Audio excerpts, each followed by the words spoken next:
Hi, ladies and gentlemen, and gender nonconforming creatures. It is me, Ryan. Welcome to another episode of Those Other Queens, and I am here with the one, the only, really, JINKX MONSOON. Hi, Ryan. Hello. How Thanks are for you? having me. Oh my gosh. Immediately, I just immediately screwed things up. I was trying to be so cheeky over here. I was going to say, do you want this as my virtual background? Because this is what I've been using for meetings. It's Michelle Visage's book pitch. I like to put this on when people are expecting me. You know, if I come into the meeting early, I put this on and then I hide myself. So they just think, Yeah, it's a I'm brilliant. Michelle Visage. Yeah, I mean, 100% makes sense to me. How have you been? I've been decent. It has been a hell of a time, but I've survived it. And I feel like, if you're surviving, that's enough for right now.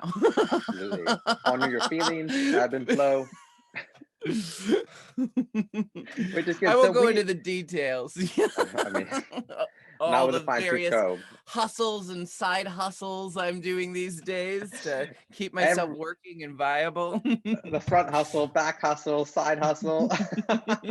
So we're back into another episode of Drag Race UK season 2, and this is the Snatch Game. So what better episode to have you actually be a guest than at the Snatch Game? Why is that, Ryan?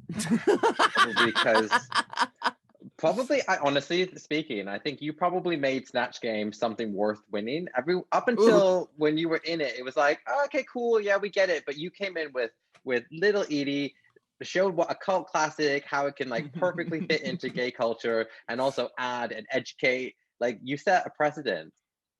Well, I don't, like I try not to take credit for anything. Because as soon as you start feeling good about yourself, that's when someone's like, well, actually, Yeah, blah, blah, cancel. blah, did the blah, blah, blah back in blah, blah, blah. So it's like, whatever. I mean, I Yeah. didn't invent Snatch Game. I didn't invent Little Edie. I just was very good at both things. Well, sometimes that's how you make a good meal with two great ingredients. So what has it been like? I mean, after so many years watching Snatch Game and having people always reference that, and I reference obviously there have been great Snatch Games since, but yours has been like one of the main that are held high in order to either meet or beat. Like, how does that feel? I mean, it feels good. It feels good to have left my mark on a very specific thing, Yeah, you know, because what season, 13 seasons of US Drag Race. We've yeah, got Drag Race Thailand, um, 2 Canada. seasons of Drag Race UK, Canada. They're filming Down Under right now. Yeah, and we also have They're All Stars filming. where they bring in variations of the Snatch Game as well. Oh shit. I I Is it common knowledge that they're filming? What?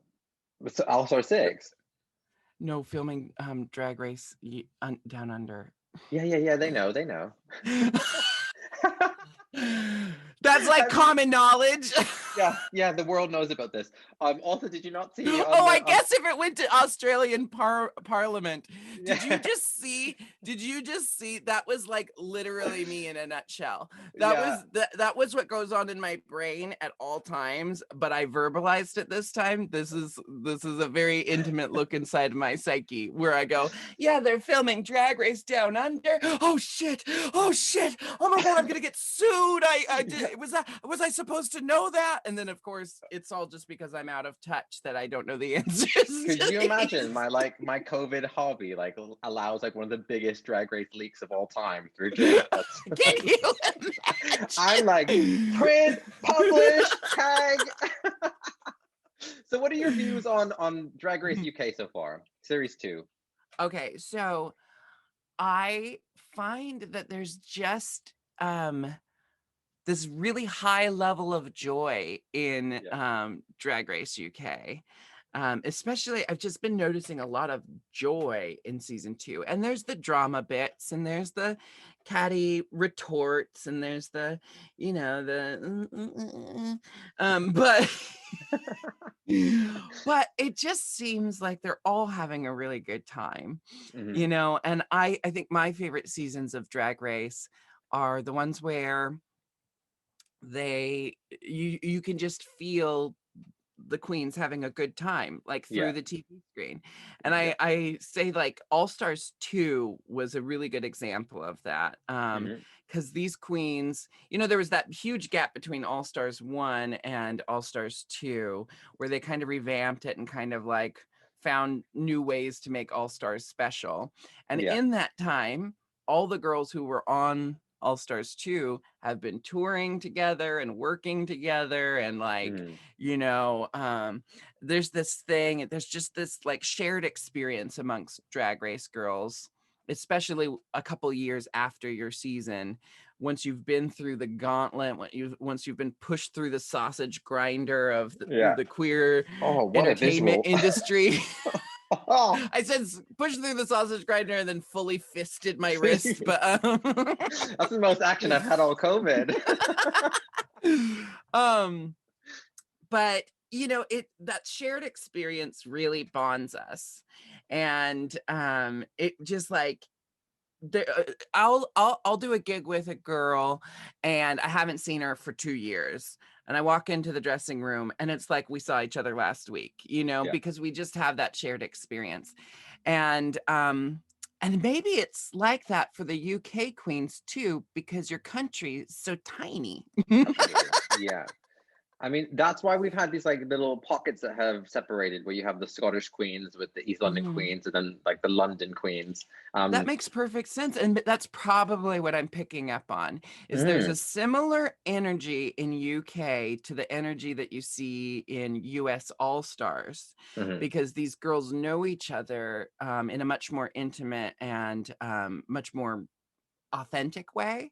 Yeah. Like, when I walked into my season, I knew Jade Jolie. I had met Detox once, and I knew Alaska from, her being Alaska, and she Mhm. was Sharon's partner at the time. And um, so it was like I just clung on to the tiny things that I like felt connected to. Like Jade and I, we're always kind of checking in on each other because Mhm. we knew each other before Drag Race. And now I feel like, if I went on again in any kind of context, I don't know if you were going to ask, but I feel like I get asked at every interview. It's like I'm getting interviewed about my wedding, and they're like, "And would you go on I All just have one of those Stars?" faces where people just like to tell me things, okay? I haven't even asked the question yet. I know. I told you I'm a talker. Um, but I think if I went on, I would be really excited at the difference, between competing for the first time and then going into that experience with some really good friends. And maybe it would be fun in a different way. Yeah. I mean, I'm not because you going to just say know, more fun. but because you kind of know people on a deeper level, and like the inner rhetorics and like the nuances, and then you can play on things a bit more. You can be more of a puppeteer, and then in a Mhm. friendly way rather than in a vindictive, like I need to win. And what's interesting about what you're saying as well is that like the All Stars 2 and even series 2 of UK is that we have people without all the performative measures. Like it's got to a point on Drag Race America where like people are doing things to get to a certain level in their career afterwards, and now they're literally just there being like, we're just here for the shits and giggles, which is great. Yeah. I mean, I just think there's always in entertainment, it's always a double-edged sword, Mhm. because it's amazing that queens can go on Drag Race with a clear-cut plan of, I mean, like, I'm not going to say I didn't. I had a very clear idea of, like, I want to do drag theater. Like, I want to Mhm. create cabaret shows. Um, I want to star in musicals in drag. And, I knew going on Drag Race, like, oh, this might open up those opportunities for me. Mhm. But when I was on Drag Race, I don't know, it felt like there was just too much happening at all times to think about the future. I had to actively work to not think past what was happening right then and there. And I always say that about, people say like, did you know you were going to win, or were you gunning for the crown the whole time? I'm like, absolutely not. I earnestly only had the capacity to focus on each challenge. I could kind of see that in season 5. You were just kind of like, oh, I'm in this now.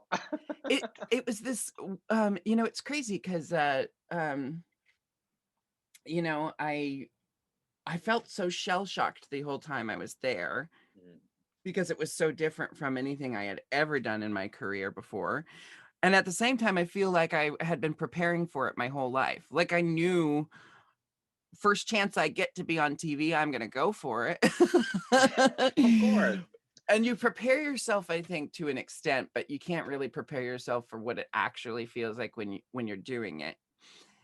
I mean, like it's nuts. Like there's just 20 people around you at all times, like just kind of staring at you. Yeah, waiting for you to say but then anything. You're supposed to act like you're alone in a room. Like but you're telling me I basically went on the show and pretended to make floral sculptures until I won.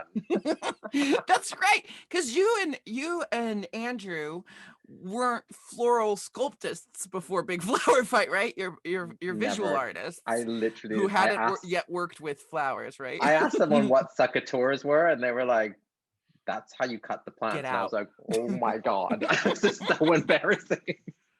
While we're talking about Big Flower Fight, hold on, I'm gonna derail your interview to interview you for a second. The interviewer gets interviewed.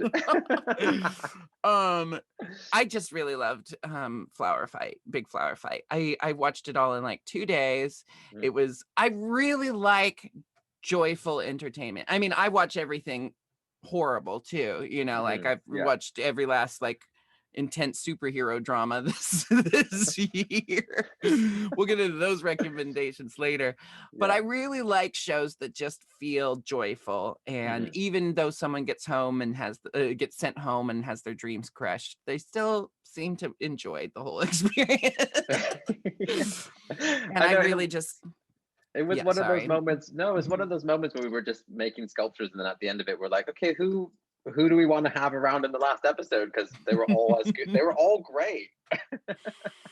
But so many wonderful.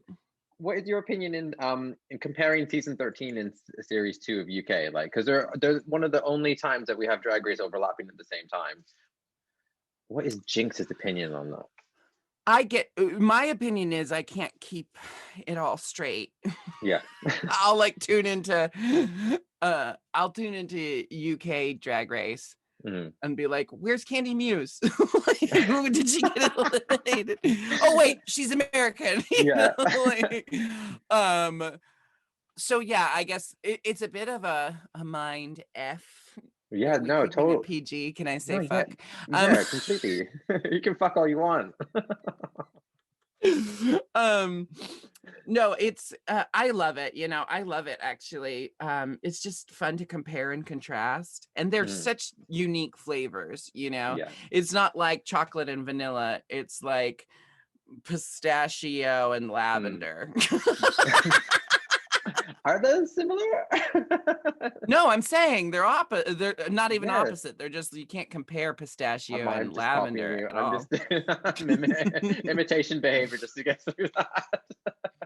Okay, so let's talk about the Snatch Game. Tia basically walks into the workroom and asks the question right away. It's like, am I a lip sync assassin? Which I thought was hilarious. Because, like, oh, don't ask your competitors. No. Am I the best? Yeah. Hey, everyone, am I the best? Am I the best or the worst? No, I love it though. I mean, like even in moments like that, it's like you hear that. Yeah. But then like moments later, they're all just like laughing with each other again. But I really loved, I've just loved every contestant. Joe Black is a very good friend of mine. Yeah. And my dear sweet Joe, when Joe was eliminated, I called and talked to Joe, and then I said, Ben de la Creme, Joe Black, you guys keep going on this show. Yeah. And I keep saying, why can't you just go on and win like I did? Actually, that was Joe's joke. I was like, you keep going on and just like, what's so hard? And Joe goes, can't you just win like I did? Yeah, what's all the fuss about? Just get in, win. Ben goes on and eliminates herself. Joe goes on. But what I love about Joe so much is Joe never once just enjoyed every moment of it. I don't think I've ever seen such a graceful like in and out, Yeah, it was it was so like, graceful. oh, it's kind of like And Joe then just and walked then in the back door and then just came in and was like, oh, I'm here again.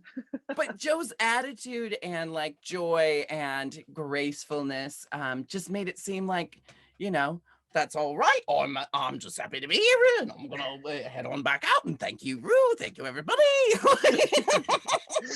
I love my Joe, my sweet darling Joe Black so much. I've seen Sister perform once in a little cabaret in London, and I really was just blown away by her live performance. Okay. So those are the only two queens I knew coming into Drag Race UK, but Okay. I'm in love with all of them now. Yeah, they're incredible. And so we have Ellie and Taste, Ahura, Tia, Bimini, Lawrence, and Sister Sister who are there. And basically they're all like figuring out who their Snatch Game characters are going to be. And so we find out that Ellie Diamond is doing Vicky Pollard from Little Britain. And were any of the characters that were being chosen like stuck out to you? Were like, those are great ideas? Or did you feel like some of the characters were just like over your head? How does it feel from someone in America viewing? I think the only character that really like I didn't have any context for was Psychic Sally Morgan. Yeah, Right? I Sally felt similar. Morgan, is that her name? Yes, Psychic You felt Sally. similarly, but you're British. Well, I mean, I've been here for 10 years, but also like Where were I've you even lived. first? I'm from Vancouver, Canada. I'm not from here. I don't even go here. Where so is this what a Vancouver Canadian British hybrid dialect you've got going on? Yeah, absolutely. Do an American ear, it's just like, yeah, you all sound like weirdos anyway. No, I'm like, if I didn't exist, you'd think I was made up. But literally, this is what you get. This is your mottled British Canadian vibe. Did you have to kind of assimilate your dialect for people to understand you better in the UK? Well, it's weird because I never really sounded American or Canadian or British. I've always sounded a mixture of everything. And then here, like, I just noticed that I sounded more British when I stopped saying water and started saying water. Water. Yeah, my teeth changed. Yeah. Bottle or bottle. But I can seamlessly fit into any room. I do this thing, it's subconscious, but I when I'm in Australia for an extended amount of time, I don't start talking Australian, but I start having upward inflections at the end of all my sentences, because I feel like they're able to understand what I'm asking them better if I match their cadence a little bit. Okay, so I completely agree with you as well. Like, I'm able to read the room and amalgamate how I need to, and I just I never veer too American. If I am American, I sound either like I'm from LA or from Portland, because that's where I had the majority of my upbringing when I was in America. But speaking of characters that you didn't know, I personally was like, I felt like the entire panel of Snatch Game contestants were like just maybe 2 tiers less than like hugely popular. And the funny thing was, when I saw Gemma Collins on the on the actual like competitors, you're like, why isn't anyone doing Gemma Collins? No, I thought it was Lawrence Chaney dressed as Gemma Collins. I'm in the moment where even my friend was like, "Is that who dresses Gemma? That looks so good." I don't have a huge knowledge of Gemma Collins. I have a very approximate peripheral knowledge of Gemma Collins. Yeah. My partner's British, and he's shown me some clips. And a friend of mine once made a Gemma Collins mask, a mask on a stick to just go out to the club with. Yeah. I But say friend of mine. I met him that night at the bar. You know, like that's as all you it do. takes to be Yeah. friends with Jason. I go with you now. I can, yeah. So basically, like I feel like that is the main difference of celebrity culture in Britain versus America. In America, like you have these sort of celebrities or actors and like the faces of things, and then in Britain, there just happen to be cameras around all the time, and they just caught saying stupid shit. And so, like, I think Gemma Collins is a similar. Katie Price, like a page 3 model, turned to like some public figure for what reason? But maybe this is Katie Price's total purpose is to be played by Bimini Bonbulash. Well, I mean, like, turn to a celebrity for what reason? It's like that's just the American model, isn't it? You know, Yeah, there's yeah. so many American, like, there's so many times names come up in conversation, and I'm like, I don't know who they are, and then someone will say, "Oh, they like, you know, modeled twice, and then said this really weird thing publicly once, and now they're a celebrity." I'm like, that's I had to go on one of the most challenging experiences of my life Your whole to life. become Yep. a celebrity. And some people just like, what, like say Icon has cheeseburger, and then they're famous. Charlie bit my finger. Okay. But no, it's there's enough to go around. Absolutely. There's enough fame to go around. 15 minutes only lasts a hot second. So we have Lauren's dressed as Miriam Margolis. Were you familiar with Miriam? Because Miriam is a person who's been on the boards for quite some time in Britain. Yeah, it's one of those things where when you're an adult and you have an actor you like, and you, excuse me, like look up something about them, and then you realize that they've been there your whole life. Yeah. Like for me, it was with Miriam, I you know, knew her from more recent stuff she's done, and then I was looking her up for some reason. My partner's obsessed with her, and realized she was Aunt Sponge in James and the Giant Peach. Stop. Did you know that? No. So it's Joanna Lumley playing Spiker, and I've always known that because I was raised with Ab Fab, and I always knew that was Patsy as Aunt Spiker, but never really knew who played Sponge until now. As an adult, I look back and I'm like, she's been there since my childhood. This woman has always been there. And for those of you millennials who haven't seen James and the Giant Peach, you need to shut off this talk. It's a must. It's a must watch. Yes. Yeah, completely. So I agree with you. I mean, for those who like still live in Wizardland, it's Professor Sprout as well from Harry Potter. I agree with you. It's one of those things where I did the research. I was like, even Martin Scorsese like had Miriam in one of his films as well. So it's like they're like sprinkled around Hollywood, always alive through celluloid. But Tia wanted to be Shirley Bassey and ended up choosing lastminute.com to turn into Mel B. What were your thoughts of a last minute switch at Snatch Game? Well, I think sometimes there's nothing wrong with a last minute switch. You know, I think there are plenty of people who should have had a last minute switch in the past, you know, but I was so excited for Shirley Bassey. And I think sometimes, you know, Rue questioned my decision to play Edie, but I was so certain that she was who I had to do. I mean, I went on Drag Race to play Little Edie on TV. Literally, that was the one goal I set for myself.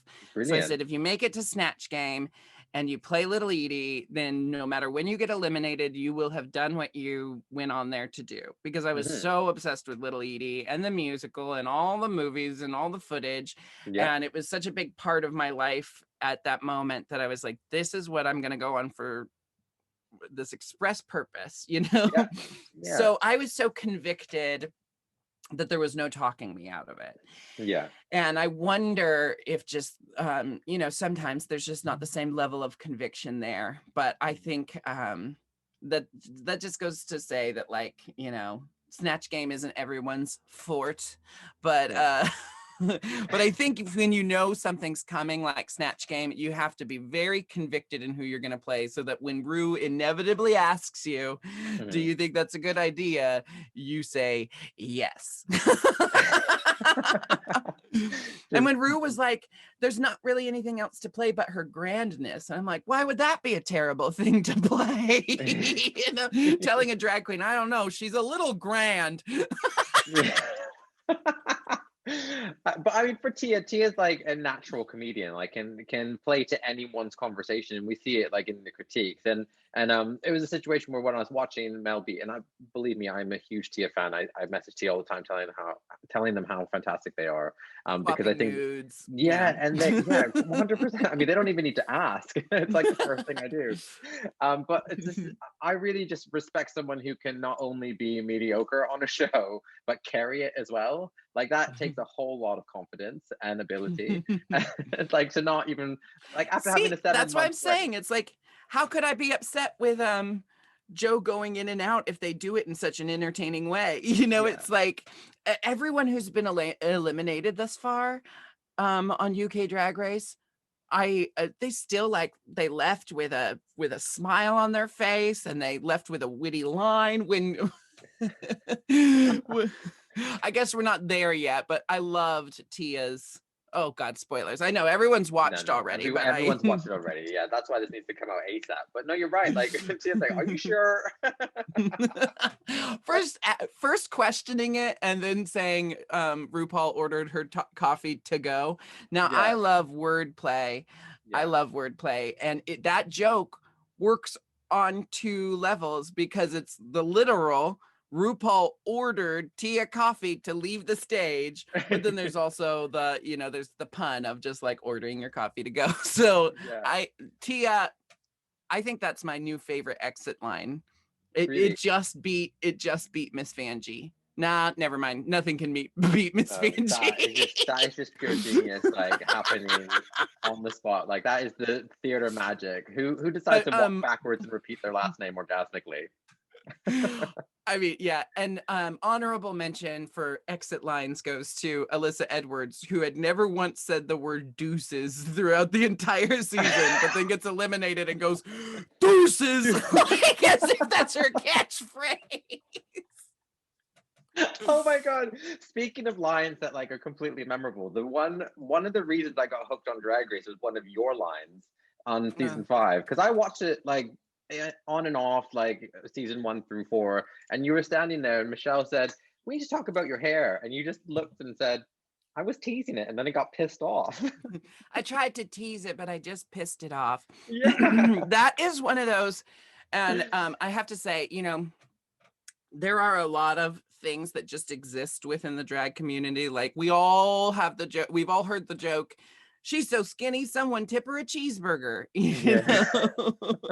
Yeah, true. I tried to tease it, but I just pissed it off. That is something we always said in Portland when I was starting drag. So it's funny because it's like, it's one of the lines that I'm known for, but I was just like, this is why I say drag is a community thing, you know, like drag, it takes a village to create a drag queen. And so that's like just one of those things that we always said in my dressing rooms in Portland, Oregon, when I was a 15-year-old drag queen, you know, and then I said it on the main stage, and it's like, Jinx said this hilarious line, and now I'm like, uh-oh, like I thought everyone had that in their lexicon. And now and you know, like, and then I'm like, oh my God, my sister Sable Cities is gonna be texting me tomorrow, like, you said our old joke and now everyone thinks it's your joke. What have you done? Destroying Snatch Game, dropping drag code, flailing about and winning. What do you like? So let's talk about Ahura. Ahura decided to play Louis Spence. Ahura has a really interesting character arc this season, don't you think? I started this show being like, ugh, mean girl, and all of a sudden now I just think Ahura is incredible. What are your thoughts? I think she's amazing television. I am always captivated by Ahura, and I don't know. I feel like I always knew she was going to have a moment where we got to see the soft, chewy center. You know? I think we were all kind of just waiting for it. I remember, you know, like in episode 1, I was like, oh my God, that personality would be exhausting. Mhm. And then by episode 2, I was like, oh, I love it. You Yeah, it takes a lot of know? commitment to be a bitch. Yeah, I was that person on the Big Flower Fight. I was the one who's always like, "No, your sculpture sucks, and I'm waiting for you to leave." And they've edited it to be like the nicest, most like holding hands, let's make flowers show. But with the horror, um, what I think is really interesting is that like a character and persona like that who comes into the show trying to be sassy, and then in a world that is hyper polarized into like drag queens and catchphrases, is finding their normal self, which I think is so cool because we haven't really seen that. I think it just, I mean, it takes a lot. Okay, so the entertainment industry, to be an entertainer and a Hmm. performer, whether you're an actor, a singer, a dancer, it's just so highly competitive. And then if you shrink that down to such a like a niche specific talent like drag, the competition level is going to go up. And that's before you get on Drag Race. That's just Yeah. being a drag queen. And I think a lot of people respond to the competitive nature of drag in different ways. And some Hmm. people build hard exteriors. Some people are the people who want to be friends with everyone. So, you know, like it's either like I'm going to build a fortress so my enemies can't hurt me, or I'm going to make my enemies my friends, you know? Yeah. I think there's, you know, those are the two ends of the spectrum of dealing with competition in drag.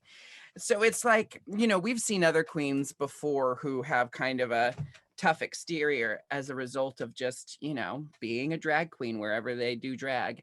Hmm. So I wasn't like, you know, I'm not shocked by any of Ahora's, you know, Self discoveries. defense mechanisms. Oh. No, I was gonna say her defense mechanisms, that doesn't like phase me, that doesn't surprise me at all.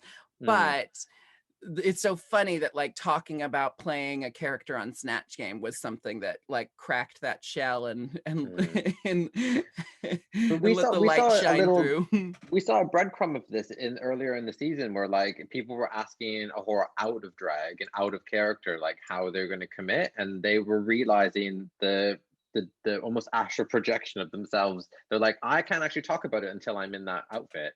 And then so I think it's Yeah. that realization of how much they associate with all of these like things that you put on yourself and how you dress yourself, and then how, I mean, Rue was saying that it becomes your superpower if you can be that emotional, vulnerable, and scared while you're outside it, your drag outfit or in it. Yeah. That's when you become unstoppable, which I thought was cool.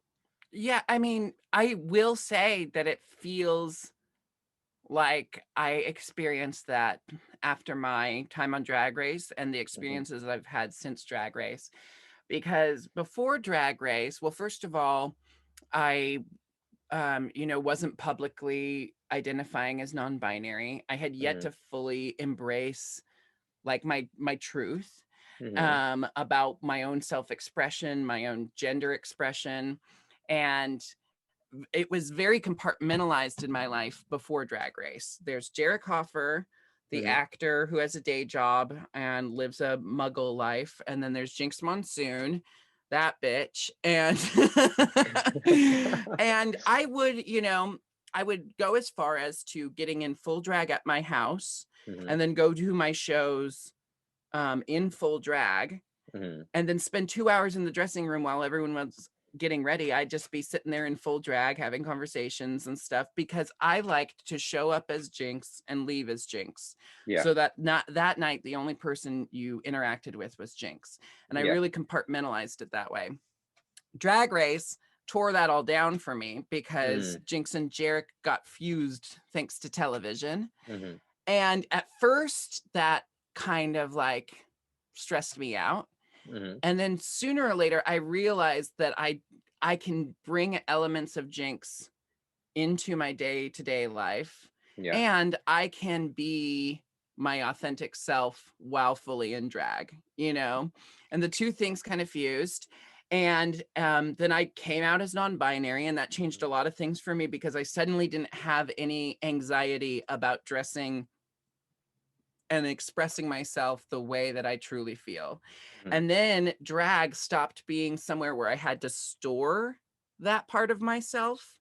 Hmm. And drag just became like that's me in that form, but I am her all the time. You know, like Yeah. JINKX became a big part of my day-to-day life, which made me an all-around more like confident, more self-aware, and more like, you know, the person I am right now. And I really like the person I am right now, but it took a lot of work and a lot of like journeying and self-discovery to get here. But it did, Drag Race was the catalyst for that. And That's so it's really like, incredible. yeah, I mean, it's really amazing that a reality TV show has the power to unlock those things in us. But that's like it's what drag does for people, but now we're like shooting it full of meth and it's like so much more crazy than it used to be. Yeah, no, absolutely. I mean, it comes with its benefits and also its drawbacks. Let's not lie. Like meth. Yeah. I do not condone the use of meth. It's a JINKX terrible Monsoon drug. and Ryan LANJI do not condone the use of any recreational drugs of any kind. Sure. It's legal. Anyways, things are legal where I live. Certain things are legal. Things are changing. I mean, not meth, but I was just referring to the meth. Okay, let's talk about Lawrence. Lawrence is vivacious, is funny, has a soft spot for Rue. Rue has a soft spot for Lawrence, and comes in as Miriam, and utterly bombs, in my opinion. And then has this moment on the main stage. He's basically like just shocked the fact that they've done so poorly after doing so well in the competition. What were your thoughts on that? Well, I think this was one of those moments where I think, having watched interviews of Miriam with my partner, do you like how I'm acting like I'm on a first name basis with her just because I don't want to butcher her last name? Margolis. I've seen a lot of I've seen a lot of interviews with her because my partner loves her so much. And so I really thought, yeah, that's an accurate portrayal of Miriam, but nothing's cracking me up, you know? Yeah. And there's a thing on Snatch Game, and I think it has been brought up in the past, but like, you know, you can't love the person so much that you're afraid to take the piss out of them. Yeah. And I'm not sure that that's what happened here. I think Lawrence has really high standards for herself. Absolutely. So she worked really hard on getting this character accurate. And I think she even said it, you know, like she focuses on the details. Everything she said at the beginning of the episode, unrelated to Snatch Game, actually applied directly to her Snatch Game performance. So good editing, whoever did that. It was perfect foreshadowing. Yeah. But yeah, I just feel like she was so certain of how to do it perfectly that she wasn't living in the moment, you know? She wasn't like having a conversation with Rue. She was rattling off lines she had practiced. So it's I think it might have been a case of over preparing. Yeah. Also, you might get a bit, I personally would get a bit startled, and like it's like when you play that game where you try to like name an actress in every film they've been in, like immediately as you start to play the game, all the films just leave your brain. Like, you can prepare as much as you want to, but in that moment, like I would just be like, I don't know who I am anymore. I have those all the time. Like just yesterday, my videographer was like, "Do you know any cartoon clips where where the characters are booing?" And I was like, "Yeah, I mean, like every movie ever has a moment where they're booing and throwing tomatoes and stuff." And they were like, "Cool. What are some of those movies?" And I was like, "Can't think of one. Can't think of a single one." New number. Who dis? But yeah, I felt for Lawrence Chaney because, like I said, I went on Drag Race to do Snatch Game, and if it had gone poorly, it would have been a really hard pill to swallow.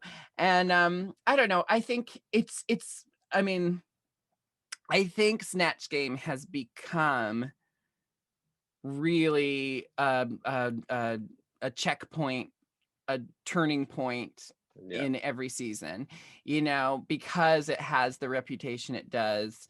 And then also, I think there's just always the question in everyone's mind, do I do someone that I can do perfectly, or do I Yeah. take a big risk and like do someone more obscure, but it'll pay off more because I'm not just doing like the same impression of Britney Spears that everyone has, or Britney Spears was just the first name that came to mind. I wasn't saying anything about anyone who's portrayed Britney Spears before, because Tati won with Britney Spears, right? Oh yeah, absolutely. Yeah. Yeah. So what I'm saying is, though, that there are certain impressions that everyone can do. You know, everyone can do Jennifer Coolidge, except Juno Birch does it best. I will say Okay, that. fine. But like, you know, everyone can go, it makes me want a hot dog real bad. You know, Man. we've all seen our friend do that quote. Yeah. So like, do I go on Drag Race and do I give them the thing that you know, we all relate to, or do Yeah. I pull something out of left field and totally knock their socks off because they weren't expecting it? Yeah. And I might have had something to do with that. Of course you did. And also Ben, because Dela, you know, Dela went on, she did Maggie Smith, but then also Paul Lynde, Yeah. and Paul fucking, Lynde was you know, incredible. like, yeah, and those were, Maggie Smith was more mainstream, but Paul Lynde was a huge swing, And that was which, a you know, huge swing in the right direction for Drag Race as well, especially since we had a lot of like people who were male presenting playing male presenting caricatures of characters that are queer as well. Like, and it used to be a bigger deal, and now we don't waste any time worrying about it. yeah. So yeah, I But think what you're absolutely right about is sitting in the character and being able to just like be the character rather than having to like bring something that you have to educate people as well as entertain people with. It's like it kind of brings me to my next person, which was Taste. Like Taste was given a lot of accolade for being Jane Turner from Kath and Kim, and like literally was Jane Turner. What were your opinions on Taste playing an Australian British actress? I thought it was a great choice. I thought she looked fantastic, and I thought she held her own. I wanted just one or two more big one-liners, you know. I wanted a couple more really laugh out loud moments, but I thought it was really great. And I always love when there's a queen who's like kind of anxious going into it, and then it's like, what were you anxious about? You had this, and you had this the whole time. You knew what you were doing. And I love Kath and Kim so much. But so see, it's like me having been on the show and me being my own drag persona and having my own competition issues. I'm watching and I'm like, I'm sitting there doing the character too and being like, Taste, why don't you do this? Taste, why didn't you do this? Because my brain's coming up with all these ideas. So it's like, Taste was amazing. But then I'm also like, but she never said, I got one word for you. You know? Yeah, you're right. But she worked in Chucky Chucky Nick and she worked in Hunk of Spunk. You and know, I can she feel had it in all my waters. and Feel It in Me Waters. Yeah, Yeah. that she really won me with Feel It in Me Waters. But yeah, it's like for me, it's like when it's a character I really love, it's almost like they can never do it good enough because my my own jealousy kicks in, and I'm like, I should go on and do that. It's like the quintessential Hollywood actress being like, I should have played her. Yeah, it's like the old joke, you know, like how many drag queens does it take to screw in a light bulb? 100. 1 to do it, and 99 to say, I could have done it better and with bigger hair. But no, Taste was amazing. Yeah, Taste, I think I agree. I think Taste did a really great job. And I think Bimini just knocked it out of the park just with the ability to slowly deliver their lines and jokes. Bimini really just, for me, was just a clean sweep. I you know, I mean, fashion was never my like, you know, thing that everyone knew me for. But that doesn't mean I can't appreciate really good drag looks. And her bacterium amoeba drag look, I just was in love with it. It's like nothing I would wear. I don't think I'd look good in the same look, you know, but I absolutely loved it on her, and I thought it was such a great twist on the prompt. And Bimini just really kind of swept into my personal first place in this episode. But like, you know, we'll see 100%. next week. But Snatch Game to me is like, whenever interviewers ask like, who's your favorite? And if Snatch Game hasn't happened, I deflect the question by saying, well, I have to wait till Snatch Game. And so now I can safely say that like Bimini is kind of my front runner for this season. I completely agree with you, and I liked the fact that Ahura and Bimini both had outfits that were very reminiscent of Iris van Herpen, who's like a huge fashion designer in London and works with 3D printing and beautiful linear shapes and flow in order to create these like textile and garments, and they both did them so differently, and I was just super impressed. And I even said to my friend who was watching the show with, I was like, Bimini is the queen we've all wanted to see on Drag Race UK, and we're getting the opportunity to see that person grow right now, which is so exciting. She really does seem to have like taken a big journey from episode 1 to Snatch Game. You know, I liked her from the get-go, but you're not going to get me saying like, oh, I hated any of them, you know, because I liked all these contestants. I liked every queen this season from the get-go, but Bimini was one that really stood out. I mean, I'm always going to root for the kind of genderqueer punky rat mullet gutter punk. Love you, Ginny. Ginny, it's like Ginny, Joe, and Bimini together in one room. And sister, first of all the mullets this season. Second of all, just like the British queer crust punk is my favorite aesthetic, I think. Yeah, it is specifically real. It is the British queer crust punk, you know. Yeah, it's like when Kate Bush like was a punk, and also like you can just smell the sweat and the beer on them. It's such a good. It's such a. You can ask any of my sisters. I definitely like. I'm affected by pheromones. You know, there's a not pheromone, but you know, bo. It's always had a powerful effect on me. Okay, so that brings us to the queen who had to sashay How does that away. bring us to? Because I love the fact that we talked about pheromones and I wanted it to go, and then I was like, Tia went, so coffee's to go. My goodness. But Tia gets the sashay away from RuPaul. I wanted to ask your opinion on losing such a great queen, according to me, and what you think about dressing like a dinosaur. I mean, you know me, I built a dinosaur out of flowers. Seeing Tia dressed as the pigeon pterodactyl was the one for me. Yeah, pterodactyl. You know, I mean, like, it's rare that I disagree. Like, I really feel like, yeah, this made sense, you know. And I don't think it's all about who's done better leading up to this moment. You know, Lawrence had 3 badges, and Tia was it was her 3rd time lip syncing. So it's like, if you look at that, it's like, yeah, it would make sense that Lauren might Lawrence. Who's Lauren? But yeah, it's like it made sense that the lip sync, to me, I was having a hard time guessing who is going to win, because they were both really giving it, but the decision in the end made perfect sense to me. And then this is what I love about Drag Race, is then like the next day on social media, Tia is Tia's posting a picture for her single, and she's wearing a crop top, and she's wearing a you know, skin tight skirt, and I'm like, oh, I wonder if Rue's words had an effect on